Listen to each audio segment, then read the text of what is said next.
जय श्री कृष्णा। आइए सुनते हैं आज हलहारुड़ी अमावस्या के दिन गीता का यह अध्याय। संजय ने कहा, हे धृतराष्ट्र। तब श्री कृष्ण दया से युक्त नेत्रों में आंसू भरे व्याकुल चित्त अर्जुन से बोले, हे अर्जुन, अनार्य के सेवन करने योग्य अपयस कारक नरक में गिरने वाला मोह इस समय तुम्हारे मन में कहाँ से आया? तुम कायर मत बनो, यह शोभा नहीं देता। तुम हृदय की दुर्बलता को त्याग कर युद्ध के निमित्त खड़े हो जाओ। अर्जुन ने कहा, हे मधुसूदन, मैं रण में पूज्य भीष्म और द्रोणाचार्य के ऊपर बाण प्रहार कर कैसे युद्ध करूं? इस लोक में महात्मा गुरुजनों को न मारकर भीख मांगकर भोजन करना उत्तम है, और अर्थ की कामना के लिए तो गुरुजनों को मारकर उनके रक्त से सने भोगों को भोगूंगा। हम नहीं जानते कि संग्राम में हम दोनों में कौन जीतेगा। यदि हम जीत भी ले तो भी जिनको मार करके हम जीवित रहना नहीं चाहते, वही धृतराष्ट्र का पुत्र हमारे सामने प्रस्तुत है। दीनता से मेरी स्वाभाविक वृत्ति नष्ट हो गई है और धर्म के विषय में मेरा चित्त मोहित हो गया है। मैं आपसे पूछता हूँ, जिससे निश्चय करके मेरा भला हो, वह मुझे समझकर कहिए, क्योंकि मैं आपका शिष्य हूँ और आपकी शरण हूँ। मुझे ज्ञान शिक्षा दीजिए। मुझे पृथ्वी का निष्कंटक राज्य मिल जाए और देवताओं का भी आधिपत्य मिल जाए तो भी ऐसा कोई उपाय नहीं देखता कि जो मेरी इंद्रियों को सूखने वाले शोक को दूर करे। हे गोविंद, मैं युद्ध नहीं करूंगा। यह कहकर अर्जुन चुप हो गए। संजय बोले, हे राजन, दोनों सेनाओं के मध्य में खिन्न होकर अर्जुन बैठे भगवान श्री कृष्ण से ये वचन कह रहे हैं, हे अर्जुन, जिसके लिए शोक नहीं करना चाहिए तू उसके लिए शोक करता है, और पंडितों के वचन तो कहता है, परंतु पंडित लोग न मारो का सोच करते हैं न जीवितों का। यह बात असंभव है कि मैं पहले न था, तुम भी न थे और राजा भी न थे और इसके बाद भी नहीं रहेंगे। जैसे देहधारियों को इस देह की लड़कपन, जवानी, बुढ़ापा ये अवस्था होती है, तैसे मृत्यु के बाद दूसरी देह भी प्राप्त नहीं होती है। इसलिए पंडित लोग मोह को प्राप्त नहीं होते हैं। इंद्रिय का शब्दादि विषयों से संयोग जाड़ा, गर्मी आदि सुख दुख को देने वाला है। आने जाने वाले और नाशवान जानकर सहन करो। हे नरश्रेष्ठ, सुख दुख को सामान मानने पुरुष को ये बाहर पदार्थ क्लेश नहीं देते। वह मोक्ष पाने का अधिकारी है। वस्तु का तो अस्तित्व नहीं है और सत का अभाव नहीं है। इस प्रकार इन दोनों को ही तत्वज्ञानी पुरुषों ने देखा है, जिससे यह सारा संसार व्याप्त है। उसका विनाश करने में कोई समर्थ नहीं है। इस अविनाशी, अचित्य और नित्य जीवात्मा का ये सब शरीर नाशवान है। अतएव हे भारत, तुम युद्ध करो। जो पुरुष इस आत्मा को मरने वाला तथा जो मारने वाला मानते हैं, वे दोनों ही ज्ञानी नहीं हैं, क्योंकि यह आत्मा न मारता है न मरता है। आत्मा न कभी जन्मती है, न इसकी मृत्यु होती है, न कभी जन्मे थे न मरेंगे। यह अजन्मा, नित्य, कभी न घटने बढ़ने वाली और सनातन है। नष्ट होने पर भी वह नाश को प्राप्त नहीं होता। जो पुरुष इस आत्मा को नित्य अविनाशी, निराकार और अजन्मा जानता है, वह किसको घात करावेगा और किसको मारेगा। जिस प्रकार मनुष्य पुराने वस्त्र को फेंककर नया वस्त्र ग्रहण करता है, उसी प्रकार आत्मा पुरानी देह छोड़कर नई देह धारण करती है। आत्मा को शस्त्र नहीं काट सकते हैं और अग्नि नहीं जला सकती है। जल भिगो नहीं सकता, यह न जल सकती है, न भीग सकती है, न गल सकती है, न सूख सकती है। यह अविनाशी, सर्वव्यापी, स्थिर, अचल और सनातन है। यह इंद्रियों से जाना नहीं जा सकता। यह कल्पना से परे है और इसमें हेर फेर नहीं हो सकता। इसलिए इसे ऐसा जनता हुआ तुम्हें शोक करना उचित नहीं है। हे महाभाव, यदि तुम इस आत्मा को नित्य जन्म लेने वाले और नित्य मरने वाले मानते हो, तो भी तुमको शोक नहीं करना चाहिए, क्योंकि जो जन्मा उसकी मृत्यु और जिसकी मृत्यु हुई है उसका जन्म निश्चय है। अतएव और बात अनिवार्य है, उसके लिए सोच करना व्यर्थ है। जन्म लेने से पहले क्या था किसी को मालूम नहीं। मध्य में कुछ प्रकट होता है, फिर मरने के पीछे क्या होगा कोई नहीं जानता। ऐसी दशा में किस बात का सोच करना तुमको उचित है। कोई मनुष्य तो इस आत्मा को आश्चर्य से देखते हैं।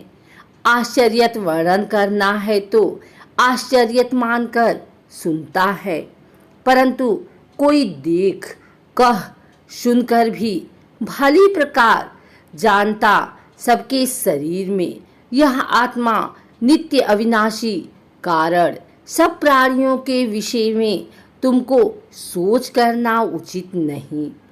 अपने धर्म को भी सोचकर तुमको धड़कना उचित नहीं है, क्योंकि क्षत्रिय को धर्म पूर्वक युद्ध से और कुछ भला करने वाला नहीं है। हे प्राण, बिना इच्छा किए स्वर्ग का द्वार रूप यह युद्ध तुमको स्वतः प्राप्त हुआ है।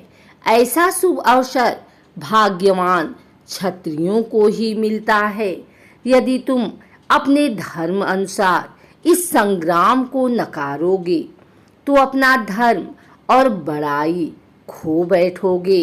सब लोग सदा तुम्हारी अपकीर्ति करेंगे और प्रतिष्ठा वाले पुरुषों के लिए अपयश का होना मृत्यु से भी बढ़कर है।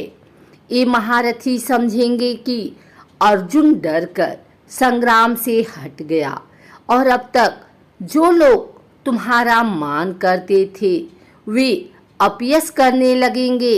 शत्रु लोग तुम्हारे पराक्रम की निंदा करते हुए अनेक प्रकार के दुर्वचन कहेंगे। इससे बढ़कर दुख तुमको क्या होगा।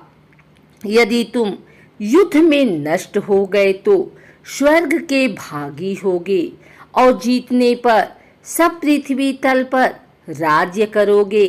इसलिए युद्ध के निर्मित दृढ़ प्रतिज्ञा होकर खड़े हो जाओ। सुख दुख, लोभ हानि, जय पराजय, इनको समान समझकर युद्ध के लिए तैयार हो। ऐसा करने से तुम पाप को प्राप्त नहीं होगे।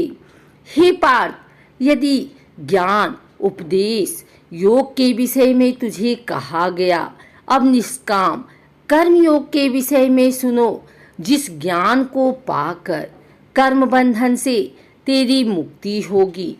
कर्मयोग मार्ग में एक बार प्रारंभ किए कर्म का नाश नहीं होता और विघ्न पड़ने पर भी शुभ फल देता है और इस कर्म का केवल प्रारंभ ही सनातन के भय से छुड़ाकर पूर्ण ब्रह्म को प्राप्त करता है। निश्चय करने वाली बुद्धि इस निष्काम कर्म में एक ही है और कामना वाले पुरुषों की बुद्धि एकाग्र नहीं रहती, उनकी शाखा प्रशाखा होती है। ऐसी दशा में मनुष्य संदेह में रह जाता है। हे अर्जुन, अज्ञानी उस पुसी पतावाड़ी को स्वर्ग सुख से बढ़कर कुछ नहीं समझते। स्वर्ग सुख को ही जो उत्तम पुरुषार्थ समझते हैं, उनको कामनाओं से चित्त व्याकुल होने के कारण निश्चयात्मक बुद्धि मोक्ष साधन की नहीं उत्पन्न होती। कारण यह है कि उनका चित्त भोगादि में सदैव निमग्न रहता है। जिन मनुष्य का चित्त इस प्रकार मोह में लिप्त है और जिनकी आसक्ति भोग विलास और ऐश्वर्य में है, ऐसे पुरुषों के अंतःकरण में निश्चयात्मक बुद्धि नहीं होती। इसी संसार में सुकृत तथा दुष्कृत इस दोनों ही का त्याग कर देता है। इसलिए तुम निष्काम कर्म में प्रवृत्ति हो, जो सब कर्मों का कल्याण कारक है। कर्म फल को त्याग कर ही बुद्धि युक्त ज्ञानी पुरुष जन्म बंधन से हटकर मोक्ष को प्राप्त होते हैं। जब तुम्हारी बुद्धि मोह बन के बाहर निकल जाएगी, तब तुम्हारा मन आगे सुनने वाली तथा हुई बातों से विरक्त हो जाएगा। अनेक श्रुति स्मृतियां के वचनों को सुनने से तुम्हारी बुद्धि भ्रमित हो गई है। जिस समय वह निष्फल होकर आत्मा में स्थित होगा, तभी तुमको तत्व ज्ञान प्राप्त होगा। अर्जुन ने पूछा, हे केशव, आत्मस्वरूप में निश्चल बुद्धि वाला किसको कहा है? उसके लक्षण क्या हैं और वह कैसे बोलता है, कैसे बैठता है, कैसे चलता है? श्री कृष्ण जी बोले, हे अर्जुन, जो महापुरुष मकई सब कामनाओं को त्याग देते हैं और अपने आप ही में प्रसन्न रहता है, उसको निश्चल बुद्धि वाला कहते हैं। दुख में जिसके मन को खेद नहीं होता और सुख में जिसको आसक्ति नहीं होती और प्रीति भय क्रोध जिसके जाते रहे हैं, वह महात्मा स्थिर बुद्धि वाला मुनि कहलाता है। जो सर्वत्र स्नेह करता है, जो शुभ पदार्थ प्राप्त होने से हर्ष नहीं करता है, अशुभ से अप्रसन्न नहीं होता, उसी को स्थिर बुद्धि जानना और कछुआ जैसे अपने अंगों को सिकोड़ लेता है। उसी तरह जो पुरुष अपने इंद्रियों को विषयों से हटाता है, उसी की बुद्धि स्थिर जाननी चाहिए। निराहारी पुरुष के विषय घट जाते हैं, परंतु विषयों में उसकी चाह बनी रहती है। परम ब्रह्मा का अनुभव होने पर चाहे घट जाती है। हे अर्जुन, मोक्ष में प्रयत्न करने वाले विद्यमान व्यक्ति को भी प्रबल इंद्रियां बलात्कार से उसके मन को जीत लेती हैं। इसलिए सब इंद्रियों को विषयों से रोक मेरे विषय में तत्पर हो। जिसने इंद्रियों को बस में कर लिया है, उसी की बुद्धि निश्चल है। जो पुरुष विषयों के ध्यान में रहता है, उसमें उसकी प्रीति हो जाती है। प्रीति होने से कामना होती है। इच्छा के पूर्ण होने से क्रोध की उत्पत्ति होती है। क्रोध से अविवेक होता है। अविवेक होने से स्मरण शक्ति नष्ट हो जाती है। स्मरण शक्ति के नाश होने से बुद्धि क्षय हो जाती है।